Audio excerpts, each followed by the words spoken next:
11 dont 2 chances françaises, Vazirabad pour l'entraînement de Alain Duroy-Dupré et Manati pour l'entraînement de André Fabre. De très bonnes chances françaises au départ de ce Gold Cup, Sébastien. Oui, on y croit, effectivement, on y croit fortement pour cette Dubaï Gold Cup. Ce groupe 2 sur ces 3200 mètres avec l'As, on commence un Vazirabad, l'entraînement d'Alain Duroy-Dupré. On l'a vu s'entraîner un petit peu jeudi et vendredi.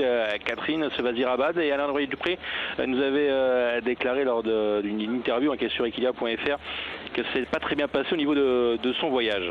Oui, exactement, il s'est beaucoup énervé lors du voyage, il a perdu beaucoup de poids, donc du coup ils ont ralenti un petit peu le travail depuis qu'il est ici sur place à Maiden. Alain Duroy-Dupré disait que c'était rentré dans l'ordre au niveau de son état physique, que c'est pas forcément un problème. Là on le voit ici, il est quand même il est resplendissante.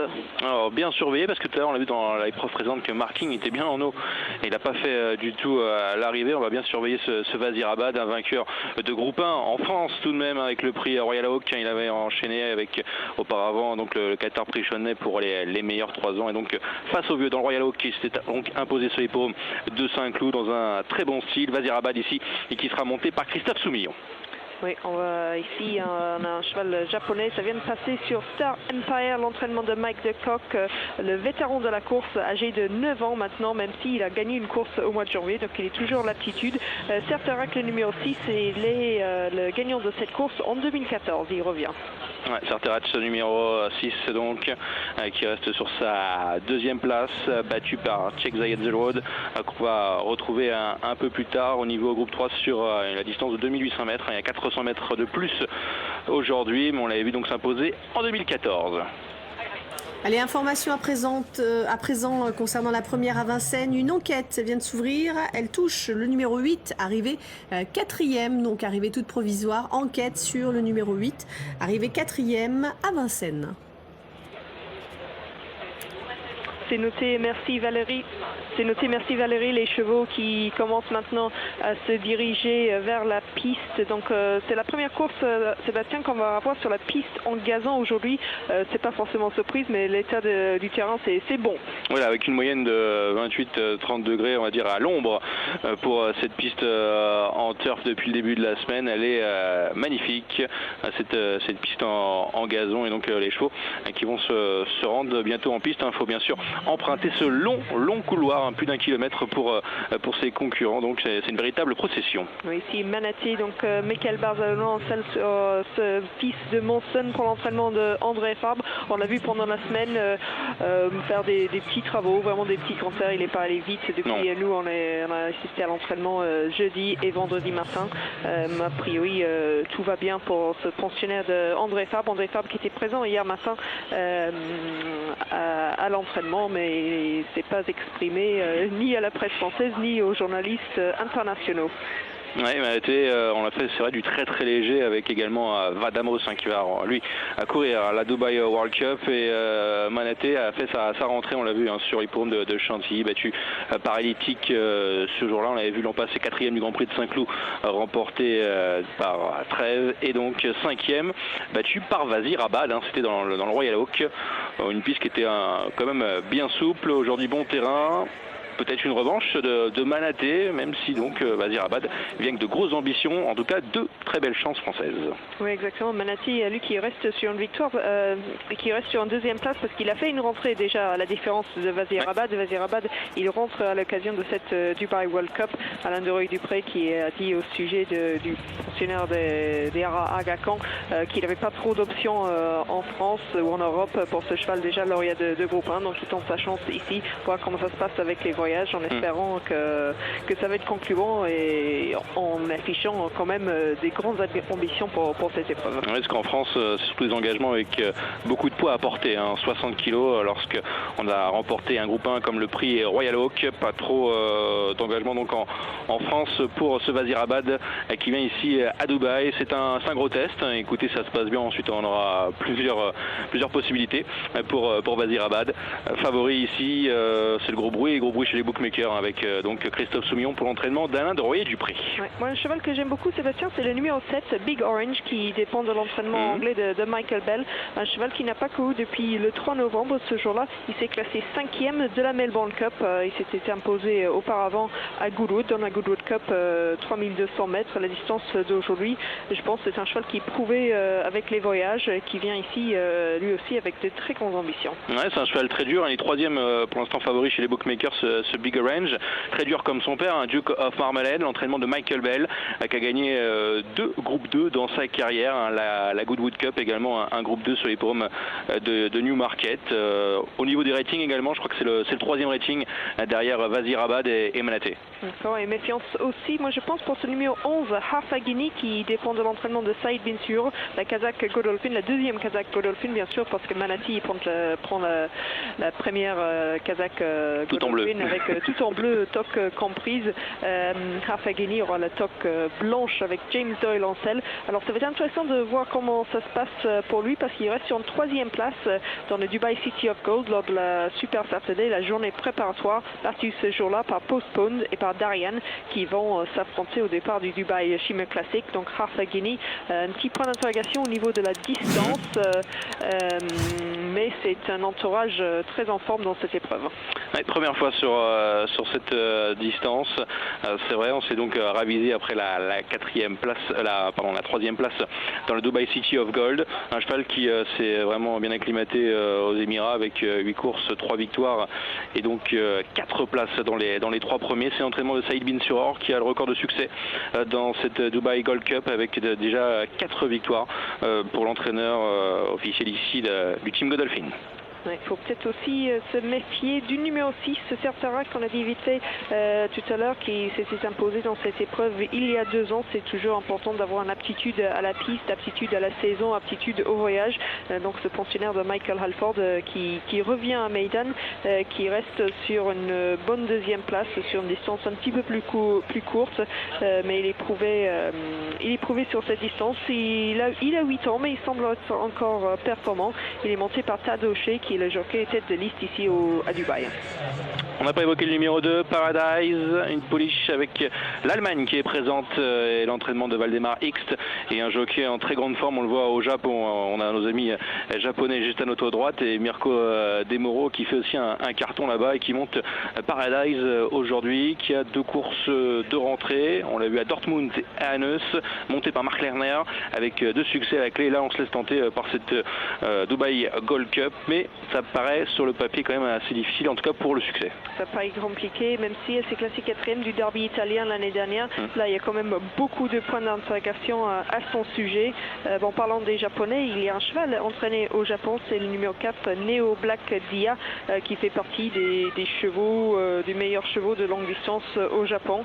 Même si peut-être pas la crème de la crème du stayers japonais, on le présente comme une 2e chance ici. Je veux dire entre guillemets, c'est le milieu de gamme pour Neo Black Dia pour l'entraînement de Yuichi Shikato, 5e du Tenno Show au printemps pour Neo Black Dia et qui la dernière fois donc le 20 février s'est classé 8e sur 16, c'est un échec dans les Diamond Stakes, donc sur l'hippodrome de Tokyo au niveau groupe 3 sur la distance de 3400 mètres. Voilà. fait partie aussi des outsiders dans cette épreuve, ce numéro 4, Neo Black Dia, fils du champion Zeno Robroy. Oui, âgé de 8 ans, Neo Black Dia. On a quelques vétérans au départ de cette épreuve, parce que le numéro 3, Sugyu, l'entraînement anglais de Richard Fay, il est âgé de 7 ans. C'est un cheval qui semble progresser avec l'âge, mais est-ce qu'il va progresser assez pour monter sur le podium ici? Ça, je ne suis pas sûr. C'est un FR, hein, ce Sugyu, qui on l'a pas revu en compétition depuis le mois d'octobre dernier. Il s'était classé 3e de la Doncaster Cup. Mais voilà, quand même, grande réapparition pour ce pensionnaire de Richard Fay. Oui, élevé en France par Rabat Bloodstock, un fils de Monduro. En bas de tableau, un cheval qu'on a bien connu en France, qui est maintenant entraîné par Doug Watson, c'est Meadow Creek, également qui est installé dans sa stalle de départ, le numéro 9, qui découvre cette distance. Alpha Guinée à son tour, Sarteratch, le numéro 6. On va faire un tour et demi de cette piste de Meydan. Allez, voilà parti pour la troisième, la Dubai Gold Cup, 3200 mètres à parcourir sur le gazon avec tout de suite le vainqueur de l'édition 2014, Certerac, qui a pris un très bon départ et qui porte le numéro 6 dans cette épreuve avec la deuxième place pour le numéro 7, Big Orange. À Kazakh jaune, le favori, le français Vazirabad, le numéro 1 associé à Christophe Soumillon, et pour l'instant en TP-ultième, la Kazakh verte, avec également Manaté, autre représentant tricolore, qui est pour l'instant à mi-peloton, la Kazakh bleue Godolphin. On va passer devant les tribunes avec le numéro 6 qui fait du train, Certerac dans cette épreuve. Deuxième position pour le 7, Big Orange. Et là tout de suite une cassure, 5-6 longueurs avec le numéro 4, Neo Black Dia, le concurrent nippon. On avait pour l'instant quatrième avec le numéro 10, c'est Telina devant Manaté. À son extérieur le numéro 11, Half of Guinée, avec Middle Creek devant Vazirabad qui revient un petit peu. Maintenant parmi les derniers toujours, devant le numéro 3, c'est Swejo. Dernière position pour Star Empire, le numéro 5. Avec le tournant maintenant. Il reste à peu près 2000 mètres à parcourir pour Certerac, le numéro 6, qui fait du train toujours avec le 7 Big Orange en deuxième position. Troisième place pour le numéro 4, Neo Black Dia, qui tente de revenir sur le groupe de tête. Un peu plus loin avec le deuxième peloton avec le numéro 10, Tselina, Kazakh jaune. À son extérieur, c'est Half Guinée, le numéro 11. Côté corde, on retrouve le 8, Manaté. Middle Creek à l'extérieur, le numéro 9. Devant Vazirabad, le numéro 1, Christophe Soumillon, qui est revenu maintenant côté corde et qui a pris le dos de Michael Barcelona devant Star Empire, le numéro 5. Et les dernières places avec Paradise, le numéro 2 et le numéro 3, Swejo. On a abordé maintenant la longue ligne d'en face, ici sur les l'hippodrome de Médane, avec le numéro 6, Certerac, pour l'entraînement de Michael Alford Tagoshi, avec donc ce concurrent en tête. Deuxième place pour le 7, Big Orange. Beaucoup plus loin maintenant, le numéro 4, Neo Black Dia, devant le 10, Telina, Half of Guinée, toujours à l'extérieur. Manaté, position inchangée maintenant pour les Français, avec l'As Vazirabad aussi, qui est toujours parmi les derniers. Et dernière place pour le numéro 3, Swejo, dans cette Dubai Gold Cup, avec bientôt le tournant final qui se profile pour ce numéro 6, Certerac avec le 6 en tête. Deuxième place pour le 7, Big Orange, qui le suit depuis le départ. La troisième place est pour le 4, Neo Black Dia, le concurrent japonais, qui est toujours là. La quatrième place est pour le 10, Telina. Vazirabad, et maintenant à mi-peloton il suit Middle Creek, le numéro 9, avec côté corde Manaté, le 8 qui a un peu de ressources avec Michael Barcelona. Avec à mi-tournant final maintenant, Certerac, le 6 toujours en tête, mais maintenant on revient avec le deuxième peloton, avec ensuite le numéro 7 Big Orange à son extérieur, qui maintenant tente d'accélérer. La troisième place c'est pour le numéro 4, Neo Black Dia, avec le 10 qui est côté Cortelina. Et puis maintenant Vazirabad, qui est lancé par Christophe Soumillon maintenant à 400 mètres du poteau. Vazirabad qui va venir complètement à l'extérieur, Big Orange qui a pris le meilleur avec le leader Certerac qui entre dans le rang maintenant, mais Vazirabad et Christophe Soumillon qui devient de plus en plus fort maintenant, complètement à l'extérieur. Vazirabad maintenant qui passe à l'offensive au centre de la piste. Big Orange qui est côté corde, qui se défend bien. Vazirabad maintenant, Christophe Soumillon, la France, qui a tenté de prendre l'avantage cette Dubai Gold Cup avec le numéro 1, Vazirabad. L'entraînement d'Alain Doyen du prix, Christophe Soumillon qui appuie sur l'accélérateur. Vazirabad qui a remporté cette Dubai Gold Cup. Deuxième place pour le 7 Big Orange. Troisième place, semble-t-il, peut-être pour le numéro 3, Swejo, à voir également avec le numéro 11, Half Guinée. Victoire française dans cette Dubai Gold Cup, victoire de Vazirabad, Christophe Soumillon qui vient de prendre la meilleure sur Big Orange, qui était lançant aux avant-postes. La troisième place, on va afficher photo entre le 11 Half Guinée et le numéro 3 Sugiu, qui est venu de la toute dernière place. Super victoire française ici avec ce numéro 1, Vazirabad, vainqueur du Qatar Prix Chonnet, également du prix UTS et du prix Royal Oak sur l'hippodrome de Saint-Cloud, et rentrée gagnante ici, magnifique, une course d'attente, et Christophe Soumillon qui est venu dicter sa loi à 100 mètres du poteau. Superbe Vazirabad. Ouais, superbe accélération qu'il a placée à la ligne droite. Il était assez loin dans le parcours. Big Orange, il était toujours en deuxième position. Lui, il a résisté, mais il n'avait pas de réponse. Cette accélération de Vazirabad, donc victoire pour la Kazakh. Il ne veut pas rentrer, lui, au contraire du peloton arabe de tout à l'heure, il ne veut pas rentrer aux balances. Allez, ici, on retrouve Vazirabad et son accélération, qui est venu des derniers rangs. avec Big Orange qui prend quand même une bonne deuxième place. Vous l'avez signé avant la course, il fallait le garder, hein, ce concurrent. Ouais, non, vraiment une très bonne performance des deux, mais essai prouvé, converti pour Wazirabad, son premier grand voyage. Il confirme avec brio, malgré les difficultés que Alain Duroy-Dupré nous a confiées qu'il a eu pendant la semaine. Il s'impose vraiment très facilement, très bien. Ici, l'année dernière, il a cessé de monter les échelons tout au long de la saison. Il a gagné à Dieppe, et puis il a fini avec une victoire de groupe 1 à Longchamp. Donc là, il commence très bien sa campagne 2016.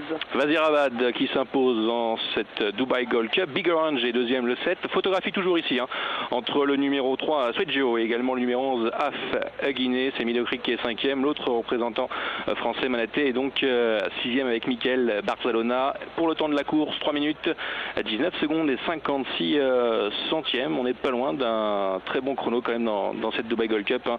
Un record qui est toujours détenu donc dans cette épreuve par Brown Panther. Et Wazirabad ici, Christophe Soumillon, et qui va bientôt entrer dans le rond de présentation, encore une petite cinquantaine de mètres. L'entourage de Alain Duroy-Dupré, ou son Atas Agacan, qui vont accueillir ce nouveau champion pour la Kazakh. L'année dernière, c'était Dolnia qui avait fait briller la Kazakh Agacan, les couleurs françaises, lors de cette réunion de la Dubai World Cup. La nouvelle victoire pour cette Kazakh.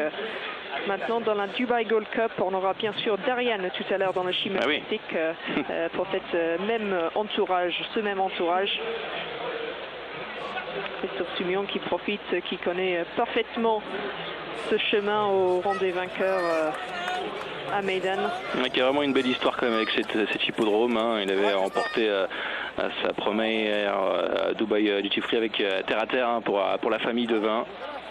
Et ensuite ça s'est bien enchaîné. On avait vu s'imposer 2 fois dans le derby des Émirats Arabes Unis. Dubai Shima Classic donc avec Dolnia, vous l'avez rappelé. La Dubai Kaila Classic, hein, c'était pour Al Mamamolo.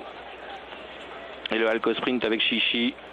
Oui, qui a une association très fructueuse avec Mike Decock, qui va être associé à une pensionnaire de Mike Decock dans notre prochaine course, le Derby des Émirats, le numéro 5, Vallée Dorée, qui reste sur une deuxième place. Et qui va tenter de défier les mâles dans le derby, mais là c'est le moment de gloire pour Wazirabad qui rentre dans ce rang des vainqueurs devant cette tribune remplie de 60 000 personnes présentes aujourd'hui à Meydan pour assister à cette réunion. 30 millions de dollars US distribués lors de 9 courses. Et une victoire bien sûr pour Christophe Soumillon, Alain Duroy-Dupré. 7e victoire lors de cette réunion de la Dubai World Cup pour le crack jockey belge Christophe Soumillon. Allez, on va immortaliser ce moment. On va regarder pour Alain Duroy-Dupré, c'est vainqueur lors de cette réunion de la Dubai World Cup. Et ben, on avait vu c'était l'année dernière, en fait. L'année dernière avec Alain Duroy-Dupré, Georges Vimo, Neyman Strauss, tout l'entourage bien sûr présent. Et le 2, dans l'homme de Chantilly, superbe accélération, vraiment. Le fils de Monduro, il nous a fait vibrer Wazirabad, qui a longtemps attendu à l'arrière-garde et qui enlève avec maestria cette Dubai Gold Cup sur 3200 mètres. Allez, j'en profite pour vous donner l'arrivée de cette 3e à Meydan. Après photo, c'est donc le 11 qui arrive à la 3e place. As 7, 11, 3 et 9. As 7, 11, 3 et 9. Retour en France dans un instant, juste après une pause publicitaire. À tout de suite.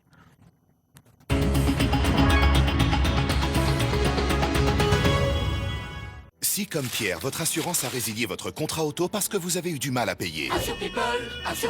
Alors, comme Pierre, faites appel à assurepeople.com. Vous êtes assuré en un éclair et ça, c'est super. Conducteur résilié, sinistré, malucé, avec assurepeople.com, roulez assuré dans l'heure. Paris Turf, le numéro 1 de l'info hippique. Sur votre ordinateur, tablette et smartphone en version enrichie. Retrouvez dans votre journal numérique toutes les réunions et toutes les perfs pour 19,90 € par mois seulement. Abonnez-vous sans engagement sur paris-turf.com.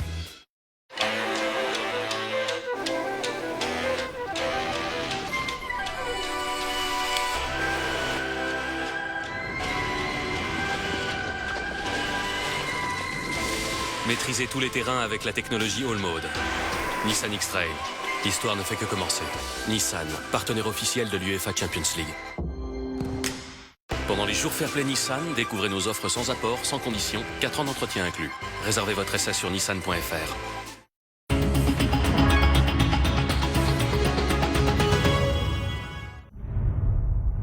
Tous les lundis, le club le plus select de la planète Turf vous ouvre ses portes. C'était Kydia Turf Club. Autour de Jérôme L'Enfant, les spécialistes Pierre Vercruis et Dominique Boeuf et des journalistes triés sur le volet interrogent une personnalité du monde des courses. Nous sommes ravis d'accueillir Fabrice Loa, l'homme qui a fait tomber Boldigon. Des questions pertinentes, un regard critique. Pourquoi sanctionner quelqu'un qui fait bien son métier, qui défend l'argent des parieurs? Il a favorisé la progression d'un concurrent. Ça, c'est ce que vous dites. Les courses n'auront plus de secret pour vous. Rendez-vous est pris. Equidia Turf Club, les lundis soirs et les